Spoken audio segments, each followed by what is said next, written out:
안녕하세요. 카플랫폼입니다. 이중주차 차량을 스스로 밀어서 빠져나오는 경우가 많은데 혹시라도 이렇게 이중주차 밀다가 사고가 나게 되면 본인 과실이 어느 정도인지 알고 계신가요? 그런데 여기서 궁금한 점은 이중주차가 과연 합법적인 행동일까요? 이중주차를 불법으로 알고 계시는 분들이 많은데 사실 이중주차가 불법인지 합법인지는 이중주차를 한 곳이 어디냐에 따라서 달라집니다. 이면도로에 이중주차를 하는 행위는 불법으로 과태료가 부과되지만 골목길, 아파트 내의 주차장 등 도로가 아닌 사유지인 경우에는 합법이라고 합니다. 이중주차를 할 때도 반드시 주차 매너를 지켜주는 것이 좋은데요. 이중주차를 할 때는 반드시 기어를 중립인 N에 놓아야 합니다. 절대 파킹 피해 놓으면 안 되는데요. 그 이유는 기어를 파킹에 놓게 되면 차량 바퀴가 잠겨버려서 아무리 손으로 밀어도 차량이 움직이지 않아 차량을 손으로 밀어 이동시키는 것이 불가능하기 때문입니다. 만약 자신의 차량 기어가 스틱 형태인 경우에는 주차 후 기어 스틱을 직접 움직여서 중립으로 바꿔 놓으면 됩니다. 하지만 전자식 변속 차량의 경우에는 기어봉이 움직이지 않아서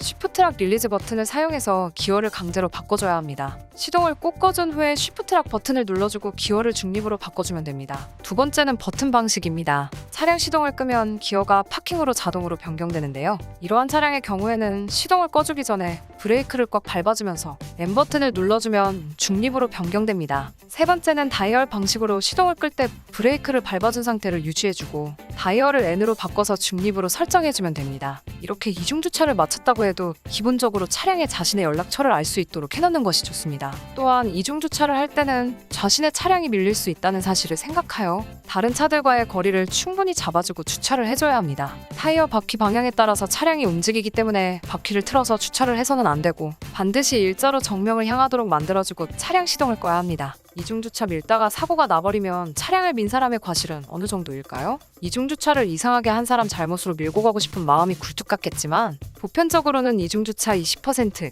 차량을 민 사람 80% 과실이 기본적인 비율이라고 합니다. 불법 주차의 여부에 따라서 조금씩 과실의 비율이 달라지긴 하지만 민 사람이 과실이 더욱 크게 잡힌다는 것은 변함이 없습니다. 따라서 차량이 이중주차가 되어 있을 때는 무조건 밀어서 이중주차 차량을 이동시키는 것보다는 급한 상황이 아니라면 차주분의 연락처로 연락을 해서 차량을 빼달라고 부탁하는 것이 가장 안전한 방법입니다. 제일 곤란한 경우가 다른 사람의 차량을 밀다가 자신의 차량이 아닌 제3자의 차량과 접촉사고가 나게 되는 것입니다. 이러한 경우에는 자동차 보험도 적용이 되지 않는 사항이라 온전히 개인의 사비로 보상을 할 수밖에 없어서 문제가 복잡해질 수 있습니다. 따라서 웬만한 상황에서는 차주분에게 연락을 하고 급한 경우에는 주변 상황을 잘 살펴보고 바퀴의 방향도 잘 고려해서 최대한 조심스럽게 차량을 이동시켜야만 합니다. 지금까지 이중주차 밀다가 사고가 나면 어떻게 되는지에 대해서 알아봤습니다.